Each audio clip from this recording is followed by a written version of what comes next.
Hello Jacob, hello YouTube.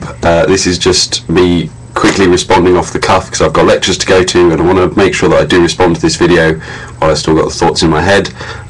Jacob is asking about circumcision, why circumcised men have very odd misconceptions about a foreskin, and what this relates into in the whole politics of circumcision. People have very odd ideas about their foreskins and lack of them, because when they first notice that they've not got one, they're usually very young children, and I think the attitude stays with them. At least for myself, I suddenly realised that all the knowledge I knew was gained when I was quite a bit younger and was playground stuff in large extents. So that sort of attitude holds over rather a lot, and it's also what your parents tell you when you're quite young, because that's when you first start asking about it.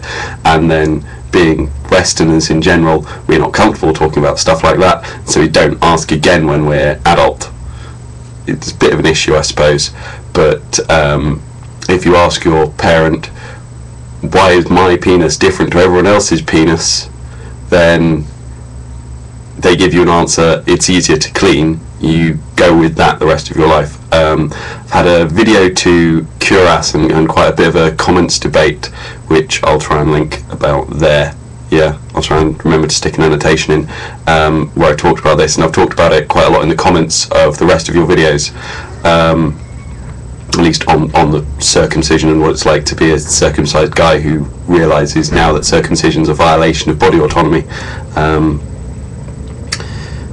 There's a lot of propaganda going around, as you rightly point out, but it's old propaganda now. It's been going on in the mainstream since the 1920s-ish, so it's long established. It's stuff that is now passed down to people, and these misconceptions, as I say, are holdovers from when you first start asking questions about it, and they get very deep held in. If you're in somewhere like America, where it's almost the majority of people are circumcised, it's becomes the norm, and so people who don't, as you point out, are seen as dirty and something wrong with them.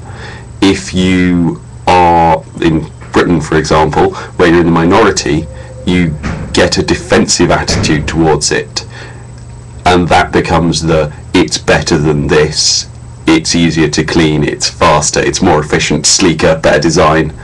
The one that I have talked about before as well is it's worse for the guy and better for the girl. There's like how you would put the spin on the you've cut off 20,000 nerve endings, which means you last longer. Yeah, it's an interesting and complex issue that needs a proper sociological study, I'd say, to really start to get to the grips of where these myths come from and so forth. But that's just my quick take on it from answering your question, pretty much. You wanted circumcised guys to answer. I hope you're satisfied with this. Any questions, let me know. And please get round to doing a response to my meat eating video. I want to know what your defences against my attacks were and what your attacks against my defences were. Come on, Jacob, if you've got a chance, give it a go, because I really want to know. Anyway, thanks very much, YouTube, and there will be a video coming as soon as I steal my university's broadband to upload it from my iPhone about why I don't have attached anymore. Thanks very much, YouTube. Bye.